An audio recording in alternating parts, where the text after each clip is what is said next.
Hey there everyone, this is Mo Shang with an overview of the features of the Delta firmware for the Groovesizer.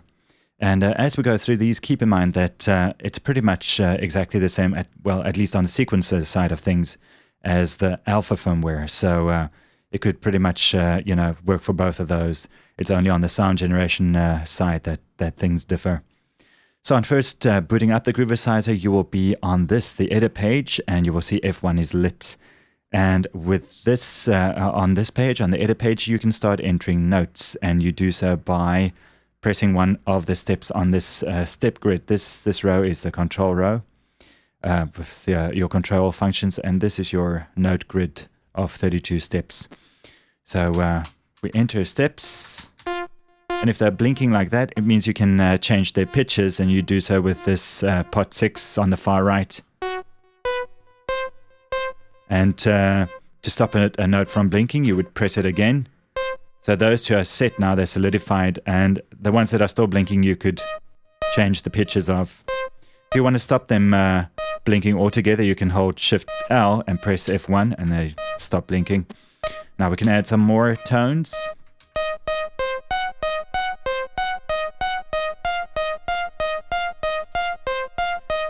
And some more.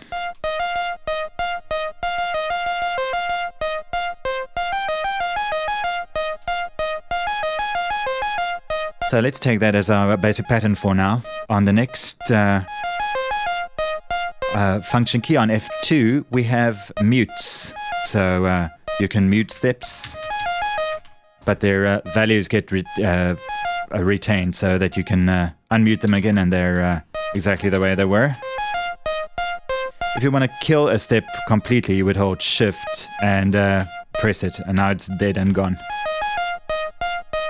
On F3, we have ties. So if you want to tie steps together, I want to tie this step to the previous one. So I'm on the F3 on the tie page. I can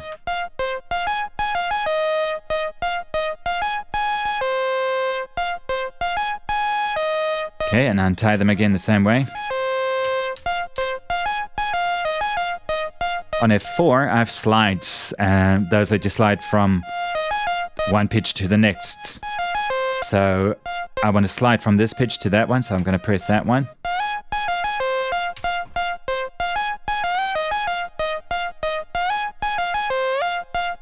Okay. On F5, we have transpose, no transpose. So with nothing held, with F5, you can transpose down a semitone. That's the whole pattern. And with F6, you can transpose up. You can also jump in octaves by holding Shift L. So Shift L and F5 will make you jump down an octave. And F6 will make you jump up an octave. We'll get to it a bit later on. On the pot shift page, you can transpose individual notes, but we'll get to that in just a second. And that's it for the edit page. So now to get to the tone controls, these act, for the Delta firmware, these act a bit like filter cutoff and resonance, and you've got two of them. So you could set up one, say down there, and then play with the other one.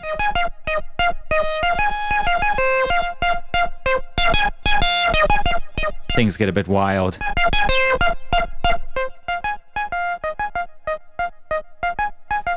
Here we have something akin to filter decay.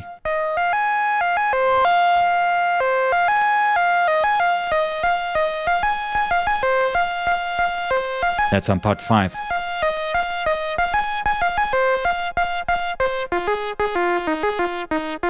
Okay, and I believe that's it for the edit page. Next up, we have the pot shift mode.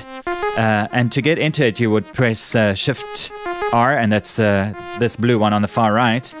Now we're in pot shift mode, and it's called that because in pot shift mode the pots have different functions. So now on the first pot, we'll have to get to it because that is note density for the random generation. So let's start with that random note generation.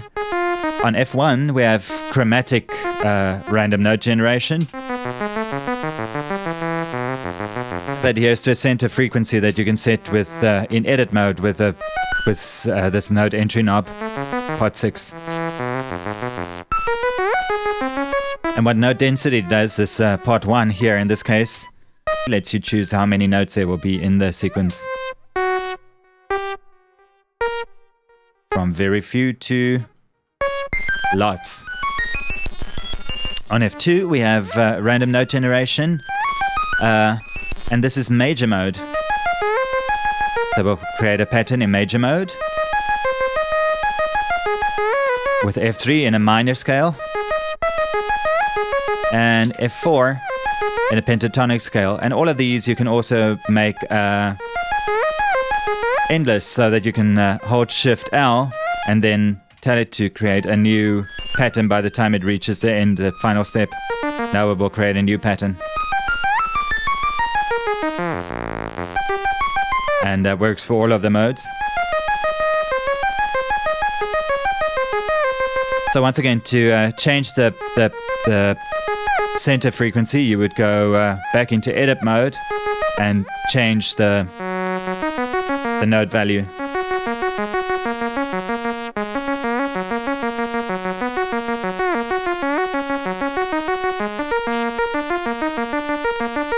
Okay, I'm gonna just create a major pattern now. Then we get to, I mentioned it before, but you can transpose individual notes by selecting them in pot shift mode. And then it works the same way. F5 will transpose them down by a semitone. F6 will transpose them up. And again, you can do octaves with Shift L.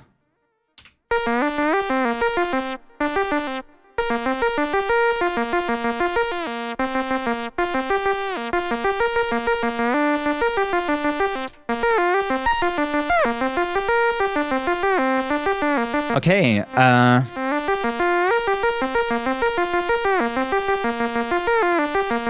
with F5 lit, you're in the accent page. So with F5 lit, that's in pot shift mode. You can now add accents. And if you don't hear them clearly, you can bring up the accent level with pot. In this case, it kind of works better to turn it down a bit. That's on pot 5. Oh, I'm sorry, on pot 2. That's accent level. And by the way, this gets sent out via MIDI as well.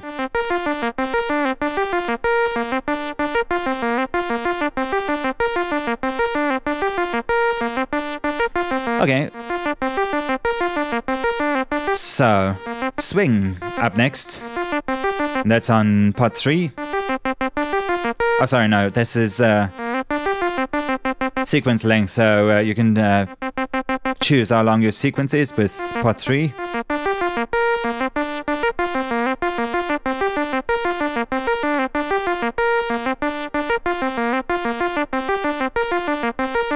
Swing is on pot 4. Sometimes it gets turned around by mistake, so then you just bring the pattern all the way to 1 and make it full length again, and then it will swap it will make the longest step on the first, like it should be. Next to that, we have note duration. And on the Delta firmware, it's a bit of a interplay between this one and the filter decay on the edit page.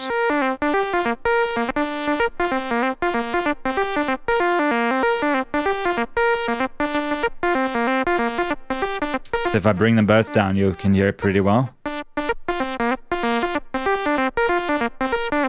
Okay, pot 6 in pot shift mode is your tempo.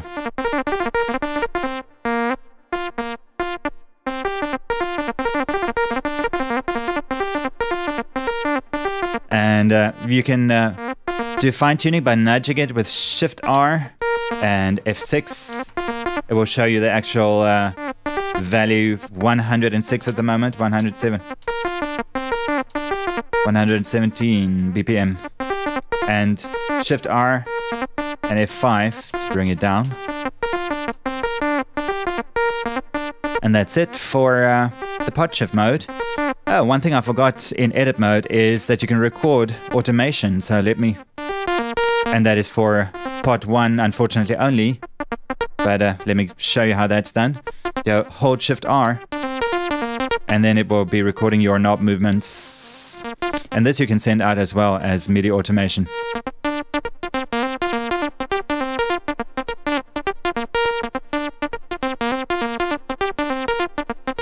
And that takes us through edit mode and pod shift mode. So next I'd like to show you around the pattern page, and you enter the pattern page by pressing Shift L with nothing else held. Now you're in pattern mode. You can see this LED for Shift L is lit, and the F1 LED indicates that we're now on the first page of 4 memory locations, and for each of those pages, for 1, 2, and 3, you have 32 save locations. And then you enter them by going Shift L with F1, F2 the second page, F3 the third page, and F4 the fourth page. And on F4, these last 2 rows are not accessible, but these 2 are. So you have 16 locations here for a total of 112 save locations. And to store a pattern, I'm back on the first page, you long press a location. So I'm going to put it here, a long press here. You will see it blinks to show me that now it's playing this pattern on this location. And it's very nice to, chain patterns together. So let's create a couple of alternative versions of this pattern. Let's do one an octave up. I'm going to store that on the next location, long press. And it's playing that one up. And let's do one more. Back into edit mode. Let's do another octave up. Okay, saving it on the next location. So now we have the 3 octaves in a row, and I can do pattern chaining. So I'm going to go back to the first one and tell this one to jump to the next pattern when it reaches the end. And to do so, I hold Shift L and choose F6, and that is next pattern. So I'm going to store this one again. It fast blinks to tell me that there's already a pattern saved there, so I just press again to confirm. And now it's stored. I'm going to do the same with the next pattern. Also set that to Shift L, F6, that's for next pattern. Store it again. And then for the last, you see that one, skip to the next one already. For this, the last pattern, I'm going to say return to head. And what that means is go back to the first pattern in the chain. And our first pattern is here, although the first pattern in the chain is whichever you triggered last. So if I just want to jump between those 2, I would trigger the second one. If I want to jump between all 3, I'm going to go on trigger the first one. But anyway, so I'm on the last one, and for that one I go Shift L and F5 for return to head. And I'm going to save that now. At this point, it's not going to do anything because the last pattern I triggered is that same one, so it's just going to jump to itself. But if I then go to the first pattern, it will play the first one, jump to the second one, and then at the end of this one to the third pattern, and at the end of this one back to the first. There we go, that's pattern chaining. And then also on the pattern page, or on the pattern mode, with nothing else held, if you press F1, you reverse playback. So that's reverse playback of the pattern with F1. F2 is step repeat. That was a silent step. Sometimes you grab a silent one.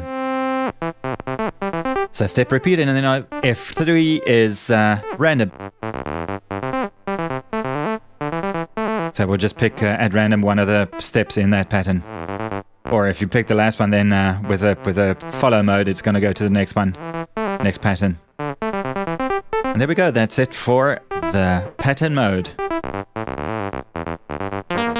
And finally, I can show you around the preferences page. And to get into the preferences page, you hold Shift R and press Shift L. And now we're in the preferences page. And on this page, you can choose your settings, your preferences.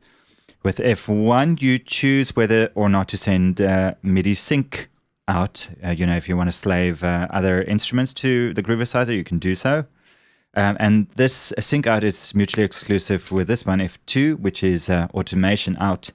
So all that automation that you recorded when holding Shift R and Part 1 in the edit mode, you can send that out as MIDI CC, and you can choose which CC you want to send to by selecting the CC with you hold F2. Okay, so I've got scrolling text on now, so it's going to take a while to scroll through, but once the scrolling is done, you hold F2 and then you select. There you will see a numeric display with your channels from 1 to 16. On 0, it will 0, 0. It will follow whatever you set on the next setting, which is note out. So with note out, you can choose whether or not you want to send sequencer notes out via MIDI. So just to reiterate, the Groovesizer's got MIDI sync in and out, and MIDI out as well. You can drive other instruments with it, and then also MIDI in, which is over here on F4. This is note entry. So if you want to enter notes into the Groovesizer sequencer with a keyboard, you can do so by switching this one on, this selection on. And also with the Delta firmware, that's not the case with the Alpha. You can actually play, well, at least not at this stage with the Alpha, but on the Delta you can actually play this as an instrument. If you want to do some live playing and tweaking, you can do that. On F5, we have trigger out. So if you have chained Groovesizers, you can choose which channel to send a MIDI trigger on. And then, so if you select, a pattern in the pattern mode here, it will actually trigger the same pattern on any chained Groovesizers as well. And then finally on F6, the last setting or preference that you can make is whether or not you want to see this scrolling text or not. So that also, when you switch on the Groovesizer, it will tell you the name of the firmware and the version. If you don't want to see that, you can switch it off here with F6. And that was an overview of the features of the Groovesizer Delta. Thanks for watching.